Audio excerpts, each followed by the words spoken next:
అందరికీ నమస్తేనుల్లా welcome to MR media Telangana. This is Rekha. దినదిన గండం నూరేండ్ల ఆయుష్ ఒక గండం లెక్క తయారైంది కాంగ్రెస్ పార్టీకి. జూబ్లీ హిల్స్ ఎన్నికలు, బై ఎలక్షన్స్ మనకు తెలుసు. మాగంటి గోపీనాథ్ గారు సిట్టింగ్ ఎమ్మెల్యే, బీఆర్ఎస్ ఎమ్మెల్యే జీవిడిషిండ్రు కొద్దిగా అనారోగ్యంతో. దాని నేపథ్యంలో జూబ్లీ హిల్స్లో బై ఎలక్షన్స్ రాబోతా ఉన్నాయి.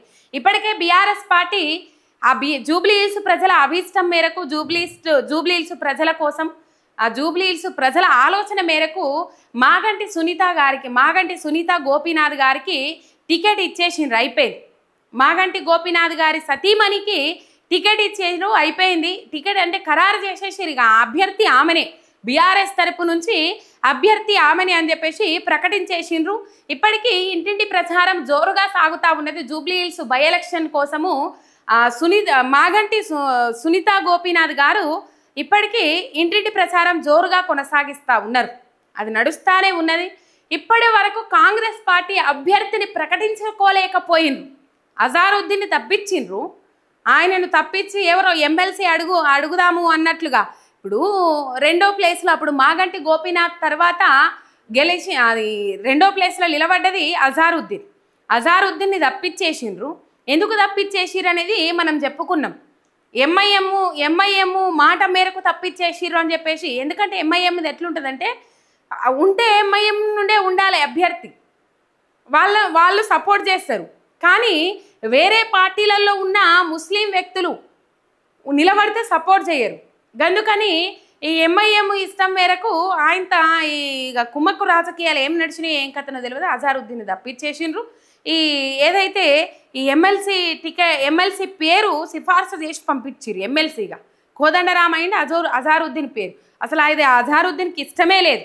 టికెట్ నాకే అని చెప్పేసి గతంలో మాట్లాడినప్పుడు చాలా మంది కాంగ్రెస్ నాయకులు ఎవరు బీసీ వ్యక్తికే ఇస్తారు, ఎవరు అభ్యర్థి అనేది అధిష్టానం నిర్ణయిస్తుంది, మీకు మీరే అసలు ప్రకటించుకోకూరి అని చెప్పేసి పొన్నం ప్రభాకర్ మాట్లాడారు. చాలా మంది మాట్లాడారు. పిసిసి అధ్యక్షుడు మహేష్ కుమార్ గౌడ్ మాట్లాడినరు. చాలా మంది మాట్లాడారు. ఇట్లా రోజుకొక్కరి పేరు తెర మీదకి వస్తూ ఉన్నది. అంజన్ కుమార్ యాదవ్ కావచ్చు. ఇటు పోతే అసలు అంజన్ కుమార్ యాదవ్ పేరు, మాజీ ఎంపీ అంజన్ కుమార్ యాదవ్ పేరు ఎవరు ఊహించలే వస్తారేమో అని చెప్పేసి. కానీ తెల్లారేసరికల్లా ఫ్లెక్సీలు వెలిసినాయి. అంజన్ అన్న రావాలి, జూబ్లీ హిల్స్ అభివృద్ధి కావాలి, అట్లా కొన్ని ఫ్లెక్సీలు వెలిసినాయి. ఆ ఫ్లెక్సీలు వెలిసే వరకు అందరు షాక్ అయ్యారు. షాక్ అయిన తర్వాత ఇటు దానం నాగేందర్ కూడా ఆల్రెడీ వాళ్ళ మీద అనర్హత వేటు పడే అవకాశాలు ఉన్నాయి. ఇద్దరి మీదనైతే పక్కా పడుతుంది. మిగతా 8కి సంబంధించిన విచారణ జరుగుతూ ఉన్నది. ఇద్దరి మీదనైతే పక్కా పడుతుంది అనే అంశాలు అయితే తెర మీదకి వస్తూ ఉన్నాయి. కడియం శ్రీహరి కావచ్చు, దానం నాగేందర్ కావచ్చు. ఇటు జూబ్లీ హిల్స్ బై ఎలక్షన్స్ వచ్చిన తర్వాత ఎట్లా జూబ్లీ హిల్స్ బై ఎలక్షన్స్ వస్తున్నాయి, నేను ఆల్రెడీ కాంగ్రెస్ పార్టీ కండువా కప్పుకున్న, బీఆర్ఎస్ పార్టీ బీఫామ్ మీద గెలిచి అని చెప్పేసి క్లియర్ అయిపోతుంది. ఎందుకంటే సికింద్రాబాద్ కంటోన్మెంట్ నుంచి నాకు ఎంపీగా పోటీ చేయడానికి కాంగ్రెస్ పార్టీ బీఫామ్ ఇచ్చింది కాబట్టి వాళ్ళు ఆధారాలు చూపెడితే అయిపోతుంది, అనర్హత వేటు పడుతుంది అని చెప్పేసి ఆలోచనలో భాగంగా ఈ జూబ్లీ హిల్స్ బై ఎలక్షన్లను ఒక ఛాలెంజ్గా తీసుకోవాలి కాంగ్రెస్ పార్టీ.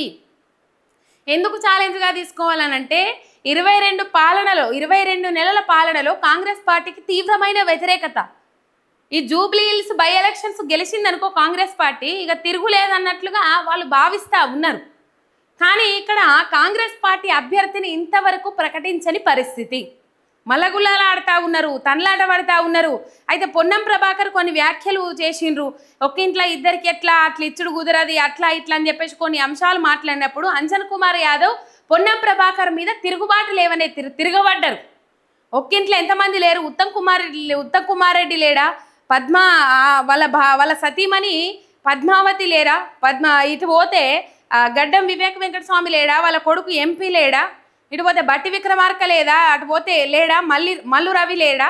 ఇట్లా ఒక్క కుటుంబంలో ఇద్దరు ఉన్నప్పుడు నా కొడుకు ఎంపీ అయినంత మాత్రాన నేను ఎందుకు పార్టిసిపేట్ చేయొద్దు, నాకెందుకు ఎమ్మెల్యే టికెట్ రాదు అని చెప్పేసి విరుచుకపడ్డారు అంజన్ కుమార్ యాదవ్ పొన్నం ప్రభాకర్ మీద. అయితే అంజన్ కుమార్ యాదవ్ విరుచుకపడ్డారు. ఇటు పోతే కేసీఆర్ హైదరాబాద్లో బీఆర్ఎస్ పార్టీ బలంగా ఉండాలని మహమూద్ అలీకి ఎమ్మెల్సీ ఇచ్చి డిప్యూటీ సీఎంని హోమ్ మినిస్టర్ని చేసిండ్రు. నాయిని నరసింహారెడ్డికి ఎమ్మెల్సీ ఇచ్చి హోమ్ మినిస్టర్ని చేసిండ్రు.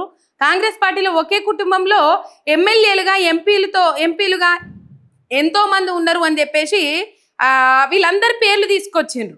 వీళ్ళందరి పేర్లు తీసుకొచ్చి ఎందుకు మాకు టికెట్ ఇవ్వడానికి వెనక ముందు అవుతాండ్రు, ఎందుకు మాకు టికెట్ రాదు అని చెప్పేసి ఆ మాటలన్నీ మాట్లాడినరు అంజన్ కుమార్ యాదవ్. పొన్నం ప్రభాకర్ మీద విరుచుకుపడ్డారని చెప్పాలి. ఏదేమైనప్పటికీ కూడా జూబ్లీ హిల్స్లో బై ఎలక్షన్లు తొందరలో రాబోతున్నాయి అనే అంశాలు తెర మీదకి వస్తూ ఉన్నాయి. అందుకే పెట్టిన కాంగ్రెస్కు జూబ్లీ హిల్స్ బై ఎలక్షన్లు ఒక గండం లెక్క మారినాయి. ఇది వరకు టికెట్ ప్రకటించలే, అంటే అభ్యర్థిని ఎవరు నిలబెడతారు అని చెప్పేసి ప్రకటించలే. ఇది వరకు ఎవరిని నిలబెడతా ఉన్నారనే ఆలోచన చేయలే. ఇక అంతో కొంత తండ్లాడతాడు అన్న అజారుద్దీన్ని పక్కకు పడేసి అయిపోయింది. ఇంకా ఎవరిని ప్రకటిస్తారు ఏం కథ అనేది రేపు తెలుస్తుంది. కాకపోతే మాత్రం జూబ్లీ హిల్స్ బై ఎలక్షన్స్ అన్ని సర్వేలు బీఆర్ఎస్ వైపు ఒగ్గు చూపుతా ఉన్నాయి. అన్ని సర్వేలలో బీఆర్ఎస్దే గెలుపు. జూబ్లీ హిల్స్ జనం మొత్తం బీఆర్ఎస్ వైపే మొగ్గు చూపుతా ఉన్నారు.